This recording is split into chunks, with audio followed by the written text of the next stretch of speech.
What is going on, guys? This is Buddhacrous from iPlayCOD.com, and here I have the final video for you. We're going to show you how to upgrade the lightning staff. Now what you're going to do is you're going to be looking at these little dots that aren't going to make any sense unless you know your music. And so what I have here is some images that I found on the COD Wikia that I've compiled together into one image. Again, link is in the description for that, or if you want to go back and pause the video there. But they actually correspond to a musical note on a piano, and so that's what you're going to be doing here. You're going to be playing a musical chord. That's why you can hear the sounds that they're all pretty together. Alright, and so you're going to go ahead and do those one by one. You'll know that you did it right because they will actually disappear after a couple of seconds of them being there. And of course, the same thing as always, once you know that you've done it completely, you'll hear the giant sound, your screen will shake, and you will hear Samantha give you indication that you're doing it correctly.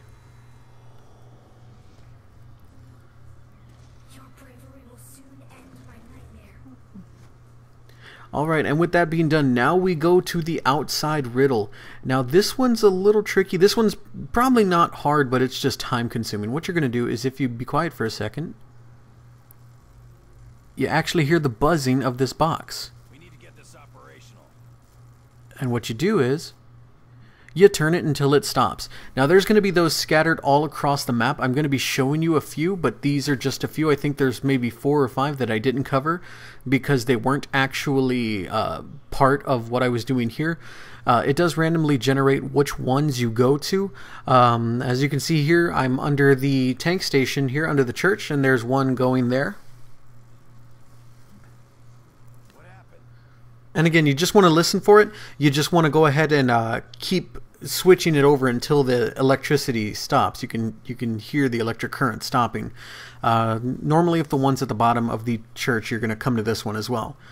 Alright, so the best thing that I can suggest for you is, if you have buddies with you, definitely just kind of have them hush and walk around a little bit to see if they can get to that little box. And there you go, there's another one.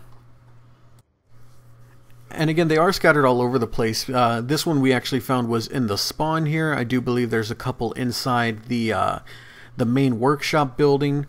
The next one that I find here is actually going to be in the tank station where generator 2 is, and you can see it's right there. But pretty much every time I've done this, I've always found that the last and final one is always next to the mound. You can actually see, I'll go to it here, it's right outside the church opening, normally the last one that I've hit, pretty much any time I've done it. So as you can see there, I've got my helpful friends, you know, just letting me know where they hear it.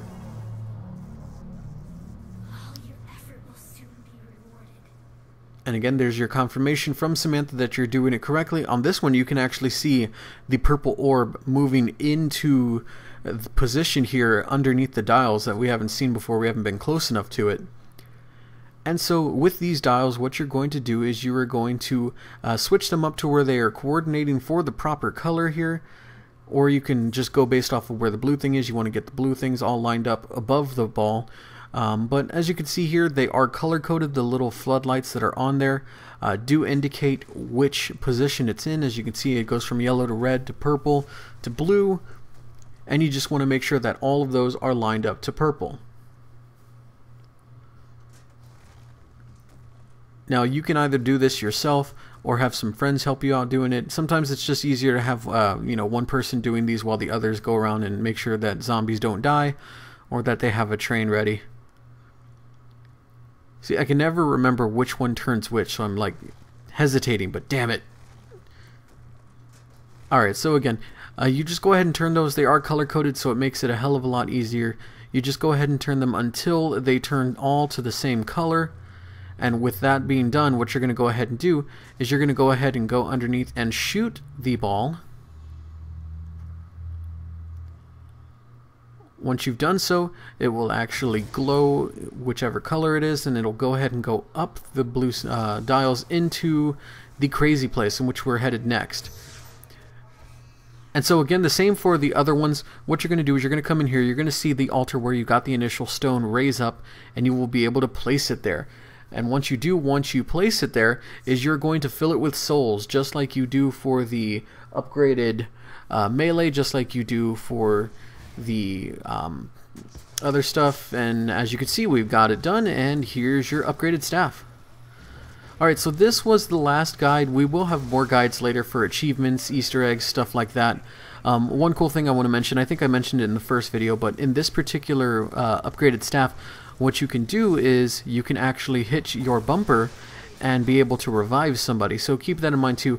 That is part of an achievement that we'll go over. All the staffs have the capability of that, but they only have a limited amount of ammo that you can do that with. And there you go, just use it there. Alright guys, well again, I thank you very much for watching. My name is Buddhacrous. You guys take it easy.